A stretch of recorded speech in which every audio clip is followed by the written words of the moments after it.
We might have to move our little sign over, huh? Here. Whoa. Knock that phone down. Don't you have people?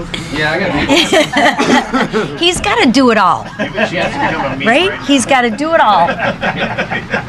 We put that together really He's a purposeful, too. full-service speaker. The guy's got skills.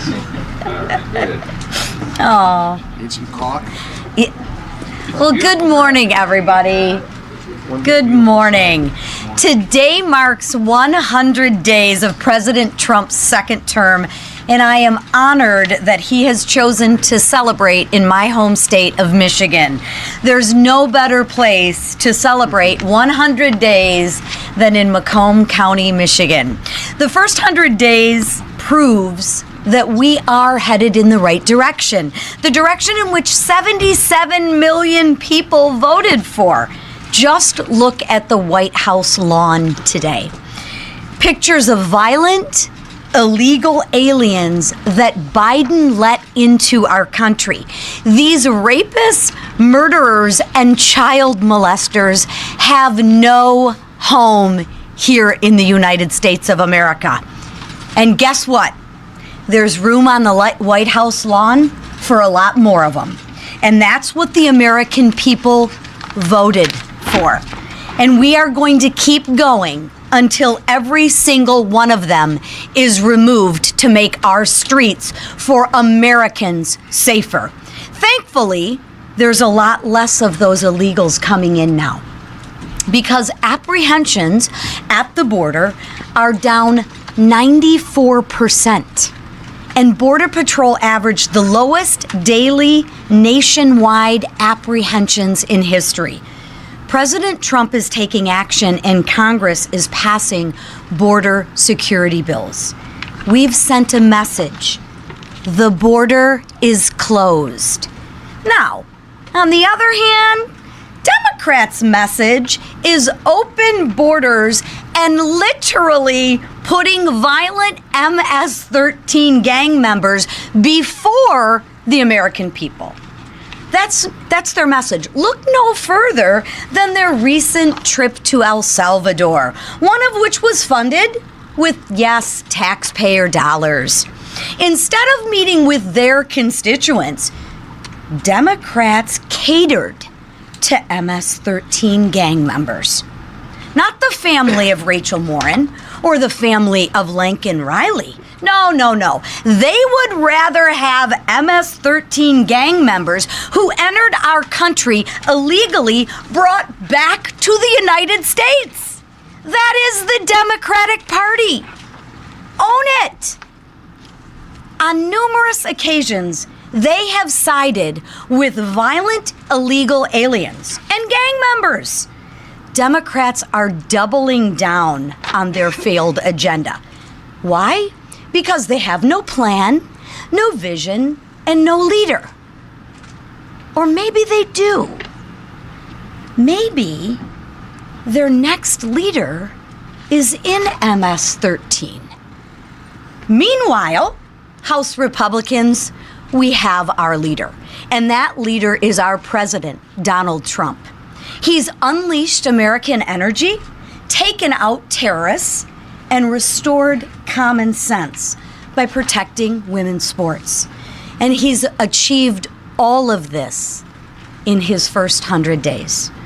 Now, turning our attention to our business and our work this week, committees have been instructed, and we will begin to pass pieces of that one big, beautiful bill. We will identify savings and investments that will make America secure and competitive. Now, as we continue our committee work, I encourage you to watch the markups very, very closely. You will see Democrats go on the record supporting the largest tax increase in American history. Benefits for illegal immigrants and violent gang members, because that's who they support. And Democrats want the destruction of American energy and the American energy industry and the good-paying jobs that come with that industry. And before Democrats begin their fear-mongering, which we know they'll do, let me be clear. The only cuts that this bill makes are to the waste, the fraud, and the abuse that are in their bloated bureaucracy. And somehow, Democrats will have a problem with those. They ignore the fact of what the American people want. The American people want lower taxes. The American people want good-paying jobs. They want a safe and secure and, most of all, competitive America. That's why House Republicans will continue our work this week to put Americans first and make America safe and secure again. While Democrats who are lost and leaderless fearmonger and fight against the American people's agenda, we will get to work to pass that one great, big, beautiful bill. Now I will turn it over to my freshman colleague, Troy Downing of Montana. Thank you, Troy. Thank you. Here, Troy. What's that? Oh, You probably don't need that. I'm feeling towering over there. Well, first of all, to leadership, Speaker Johnson, Leader Scalise, Whip Emmer, and Chair McClain, thank you for allowing me to speak about this. I'm really excited, and thank you all for being here and listening. I'm very excited about this first 100 days. President Trump, in his first term talked about promises made, promises kept. And I think this time it's on steroids. And I think it's important because this country was at a precipice, was absolutely at a precipice. And I hear some of the critics saying too much, too fast. And I'm saying it couldn't have happened soon enough and it can't happen fast enough because we can't afford falling off of that precipice.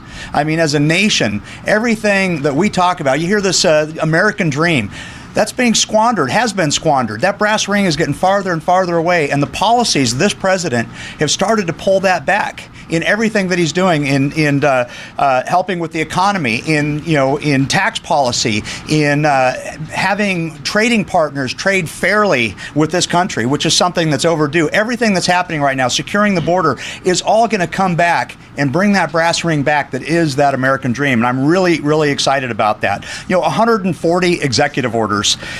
Our job now is to start codifying those so they're not fungible, so that the next administration can't undo that. We need to have policy. We need to have laws passed on that. I'm looking at the investment. Everybody's talking about the trade policies. What has that resulted in? In just this first 100 days, we got $5 trillion being expected to be reinvested in this country, 451,000 jobs. I mean, talk about giving you an ability to rebuild that American dream. We are on that path. We're looking at gas prices down 6.3%. Earnings on all private sector employees grew 1.4%. Doge. I mean, so many of us are shocked at what they were uncovering. $160 billion, and that comes to about $1,000 per taxpayer in waste, fraud, and abuse that's being crawled back. And it can't happen soon enough. And the other thing that affects my district, affects this entire country, is that invasion at the southern border. And we have seen a stop to that almost instantly. Only 9 illegal aliens were released in the United States since the president was sworn in. That's a 99.99% decrease. I mean, as I said, this couldn't happen fast enough. I believe this country was at a precipice. I think the president is delivering on his promises, and this conference is ready, willing, and able to start codifying this into law so that it continues to claw back everything that is the American dream, everything that's great about this country, and I'm happy to be part of that team. Thank you. Whip. Great job.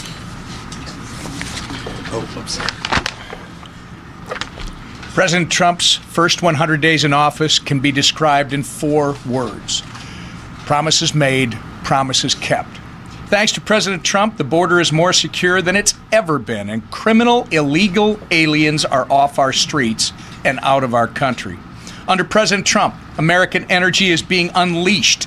Domestic production empowered, and historic investments have been secured. We've seen waste, fraud, and abuse in the federal government exposed and rooted out like never before. And common sense has replaced the woke nonsense that had saturated our government and way of life. President Trump has moved at a record pace to bring America back from the pit the Biden administration left us in. With Joe Biden in office, our nation endured the influx of millions of unvetted illegal aliens, criminal aliens, from all over the world into our communities. American businesses were held back by an expansive regulatory state, and policies that lacked truth and disregarded reality put our children and families in jeopardy. But no more. The American dream is being renewed, and the American people can once again be prosperous, safe, and free. But to keep this train going, Congress must act. Our members are hard at work crafting a reconciliation bill that will deliver President Trump's America First agenda for our great nation. And we won't rest until we get it done, because failure is simply not an option. And I yield to our leader, Steve Scalise. Thank you, Whip. Well, anybody who's been following since the day President Trump took the oath of office for this second term knows that President Donald Trump has been working nonstop at a feverish pace to deliver results for the American people. I don't think we've seen a president in 100 days get more things accomplished, follow through on more promises to get this country back on track. And we're only 100 days in. Obviously, the things that we've been working with this president on are really going to be starting off in a much bigger way with this one big beautiful bill. The budget reconciliation process formally starts today with the reconciliation bill. 7 committees go to work this week. Next week, another 4 committees will continue doing that important work. And this has been about a year in the making. This is not something that happened overnight.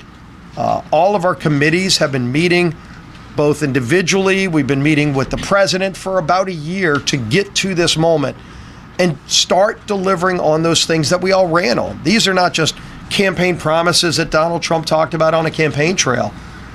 This is also something that House Republicans said we would do. We said we would prevent a massive tax increase on American families. If Congress takes no action, there would be a $4.5 trillion tax hike on families. And if you listen to Democrats, who are all going to vote no on this package, let's make no mistake about it.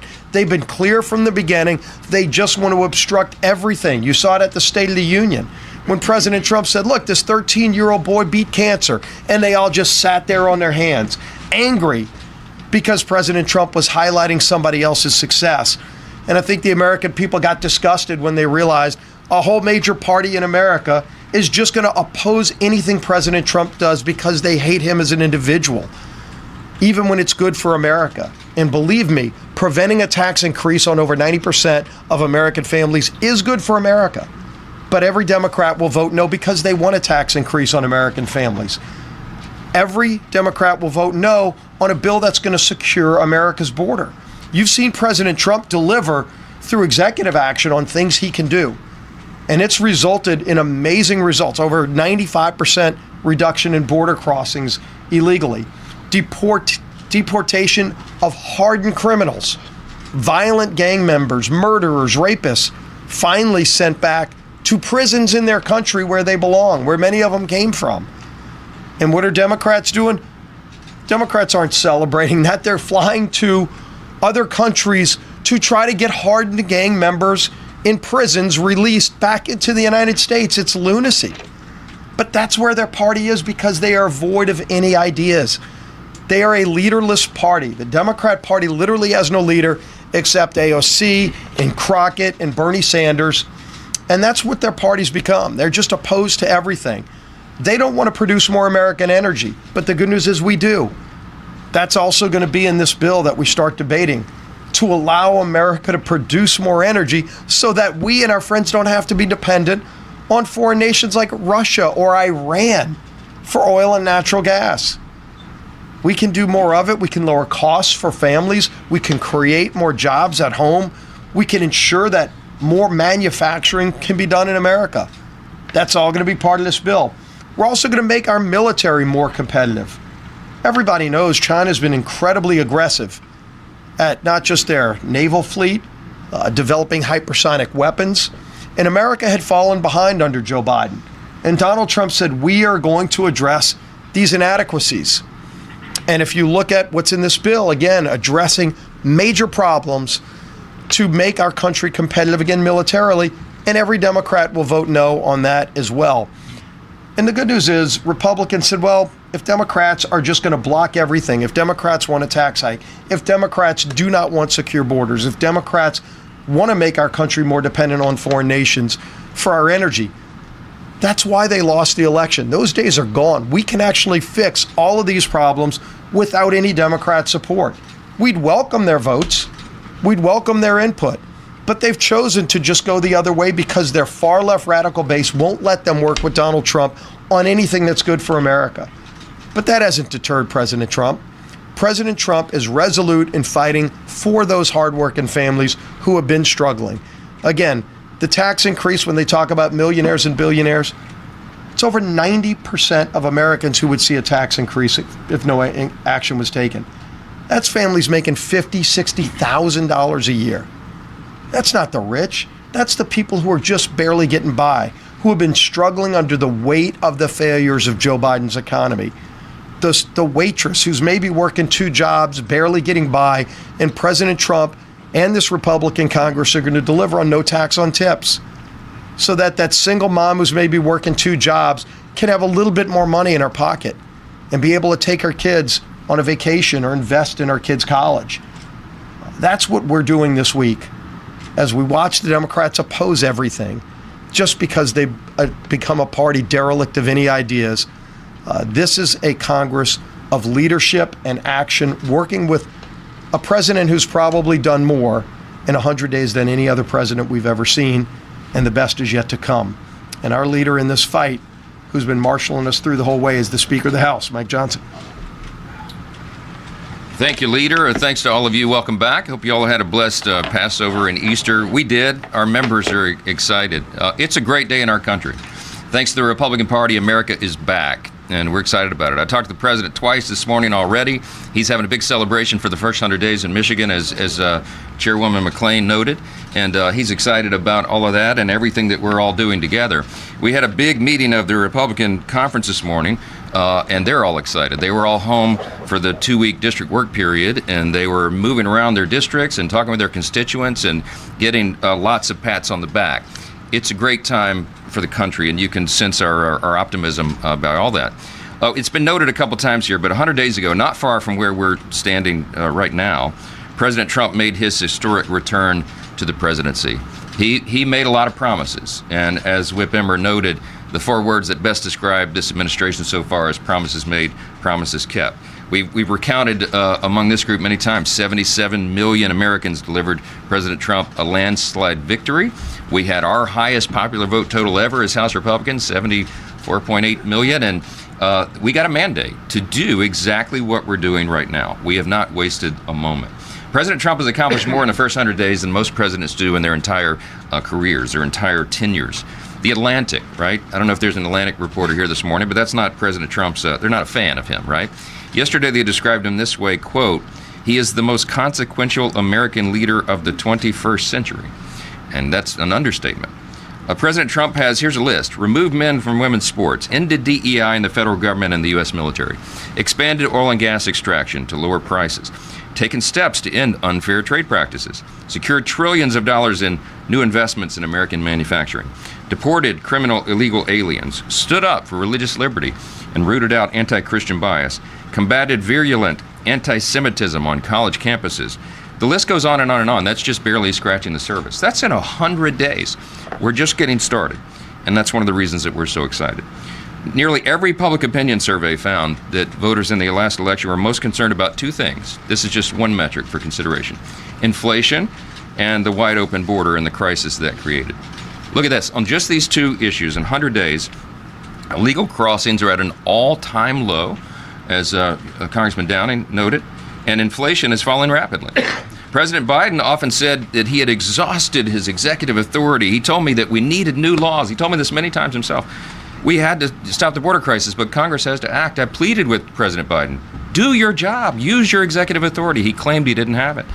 But as President Trump has just demonstrated, all we needed was a new president. We needed real leadership. We didn't need new laws. The Trump administration has stopped illegal border crossings. Congressman Downing said it well, 99.9% success rate. The border crisis is solved. More than 100,000 illegal aliens and gang members have been deported, and that makes Americans safer. They feel more secure again. Groups of migrants are actually stopping their journeys, and they are turning around. You know why? Because we got a new sheriff in town. Due to President Trump's border policies, we now know again that deterrence works. On inflation, President Trump promised to rapidly drive down prices and make American goods affordable again. The Consumer Price Index beat expectations, actually dropped 0.1% in March. That is the first time that has happened since COVID, okay? Inflation is cooling. Energy prices are down, as we all know. Trillions of dollars in U.S. investments have been secured by the Trump administration. And again, we're just getting started. President Trump built the greatest economy in the history of the world in the first Trump administration. And we know that he can do it again. And we're going to help. And that's what we're engaged in. People are excited all around this country. We set fundraising records in the first quarter. We gave all the numbers out to the members this morning. I raised $32.2 million in the first quarter. It's an all-time record for a Republican speaker in a midterm.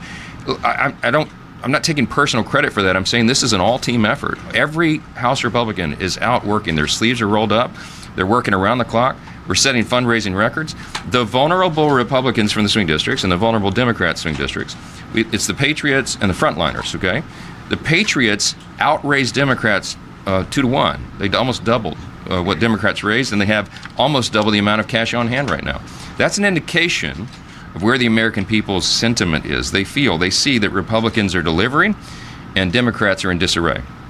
While we're working to build on President Trump's successes and codify his agenda into law, the Democrats just still don't get it. I mean, they just keep demonstrating they don't get it.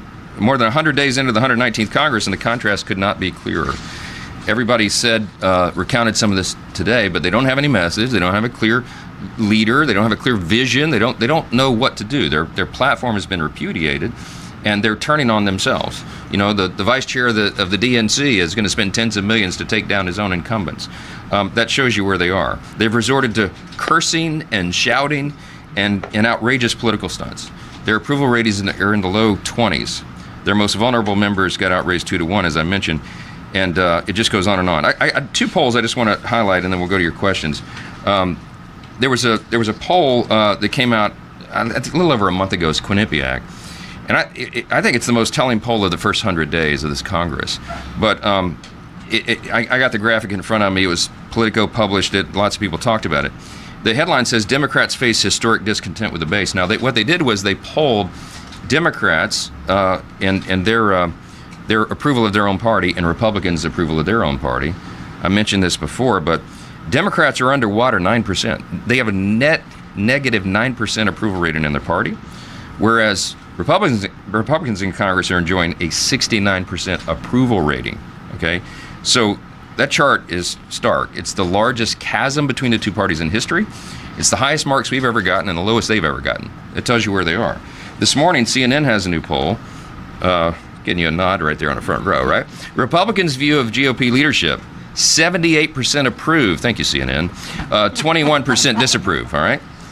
Democrats' view of Democrat leadership, 42% approve, 57% disapprove. Stark contrast between the two.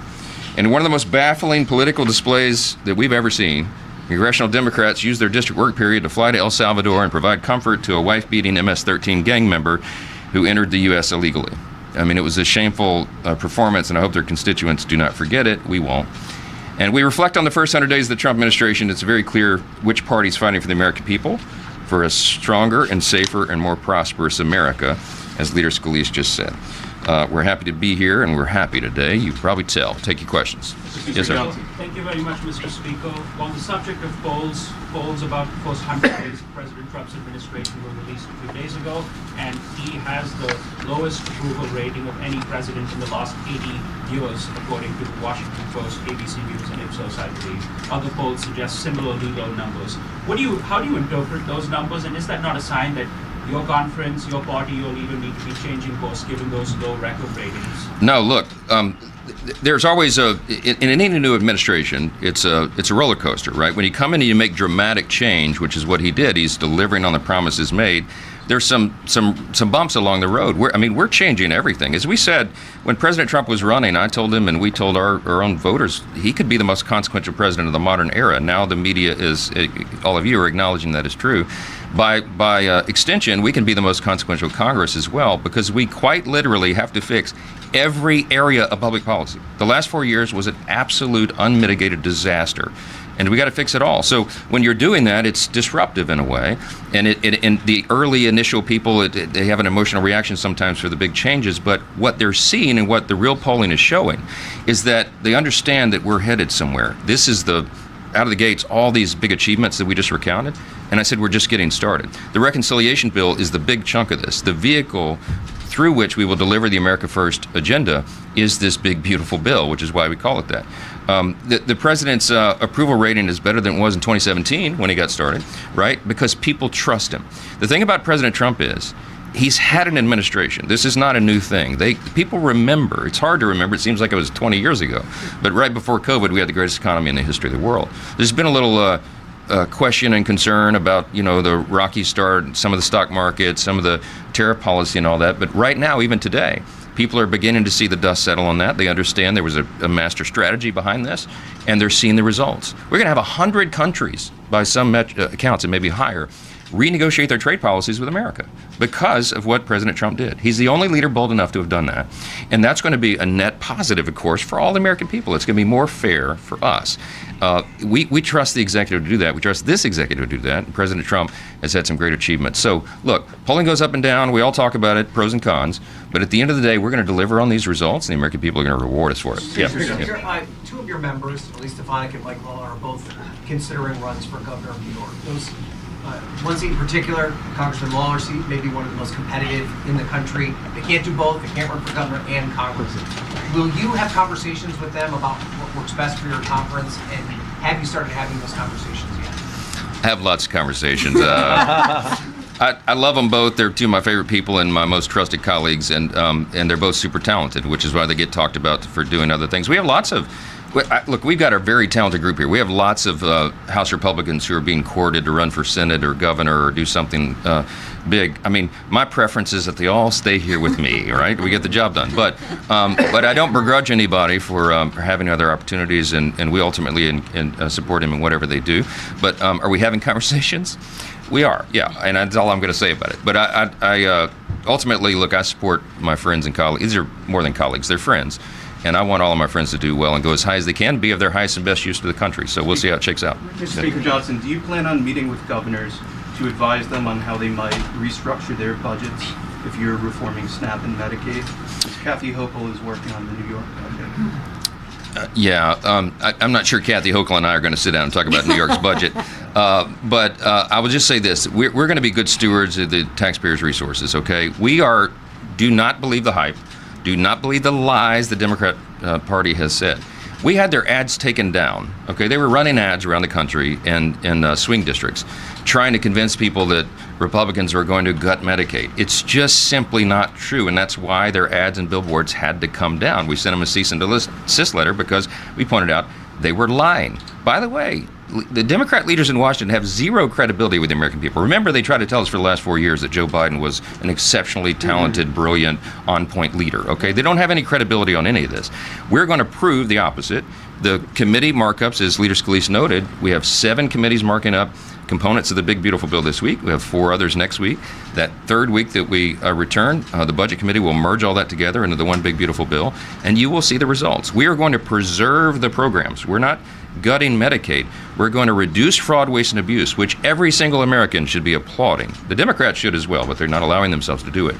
And we're going to make sure it works better. We're going to preserve the program, not cut it. It's exactly the opposite of what the Democrats are saying. So the states will adjust to all these things, and we will make sure that the people who need these benefits and rely upon them are protected. Okay, that's the whole thing. Yeah. Apologies for a wonky tax question. One of the big concerns for some of our investors and Bloomberg readers is the tax treatment of carried interest. The president wants to change that. What are your views on that? I've listened to the discussion, a very thoughtful discussion back and forth amongst interested parties, and I'm not going to forecast where that comes. I mean, I know. Look, I'll say this about our Ways and Means Republicans: they have put in I mean, literally scores of hours down in the basement with the whiteboards, gaming out the very ideas and making sure that we make the right choices. You'll see a lot. That markup will be very telling on that. But they've come to a consensus. I'm not going to get out in front of them before that's discussed and released in committee. But we've heard from interest groups around the country, and we want to do right by them. I think at the end of the day, I think what's going to be great about this legislation, the reason it's going to be so consequential, the reason it's going to be the biggest legislation, I think, in many decades that Congress has passed, is because not only are we going to give everybody a tax break, right? They're not going to have the largest tax increase in U.S. history at the end of this year. It's going to help hardworking families. It's going to be turbo boost to the economy, because I think this will send a message of stability to the markets, the bond market, the stock market, investors, job creators, entrepreneurs, that they have their tax rates permanent and solidified. They know they can plan accordingly, and that people have more money in their pocket to spend on their own families and their own needs and obligations. That's going to be good for everybody. And I think when it comes to this, I think all boats are going to rise again. That was the net result in the first Trump administration, the greatest economy in the history of the world, because we did thoughtful tax policy and we did real regulatory reform. Right now, as Congressman Downing said, both those things are on steroids. And you're going to see this result in spades, and people are going to see it and feel it. And by the way, they're going to feel it before the midterm election in 2026. So that's another big thing. Last one. You inserted a provision in a rule to block efforts to target Trump on tariffs. And now you've done the same to prevent resolutions of inquiry, including this probe into Pete Hegseth and his use of Signal. Why are you using the rules of the House to effectively protect Trump rather than let the House work its will? No, we're using the rules of the House to prevent political hijinks and political stunts, and that's what the Democrats have. As I mentioned, no leader, no vision, no platform. All they have is obstruction. They're trying to target. They showed us over the last 4 years, the last 8 years. They used lawfare. They used conspiracy theories. All these political weapons to just go after the president and make his life miserable. That's not what the American people voted for. That's not what they deserve. We can do better. So we're preventing this nonsensical waste of our time. We don't have time to waste. We got to, as I mentioned, we got to fix every. Tariffs they're using. But as we've discussed many times in this room, the executive branch has the constitutional and appropriate legal authority to address unfair trade practices with other countries. That's exactly what President has been doing and is doing, and the results, I think, are going to be obvious at the end of this.